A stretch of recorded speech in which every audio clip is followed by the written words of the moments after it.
Hello, everybody. Today we're going to be talking about two different types of properties of addition. The first property we're going to be talking about is what's called associative property. Let's look at our screen. On our screen, we have three people. These three people are friends. In matter of fact, they're a group of friends. This group of friends always hangs out together. So, what associative property says is, let's say that our three friends are hanging out together in the lunchroom, let's say. And let's say that these two friends are talking with each other. Did that really change the group of friends? It really didn't. We still got the same three group of friends. It just so happens that these two are speaking with each other. So let's change the conversation and say that these two are now speaking with each other. Does that really change the group of friends? It really does not. It really didn't change anything because the same three friends added together are still the same group. So let's talk about how that has to do with what that has to do with math. Let's look at this group right here. We have a 4, a 2, and a 3. Think of these as groups of friends. As you can see in this example, because of the parentheses around the 4 and the 2, they are, quote, associating with each other. So that means that these two have to be added together first. So let's do that. 4 plus 2 is 6, plus 3 is 9. Okay? Now let's change the association a little bit. Let's make the 2 and the 3 associate with each other by putting parentheses around them.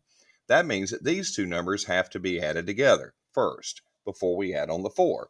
So we'll do the 2 plus the 3, which is 5, and then add on the 4, and guess what? We still get 9.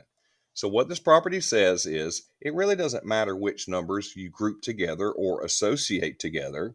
As long as you're adding all the numbers together, your final answer is always going to be the same. Now let's look at the second property.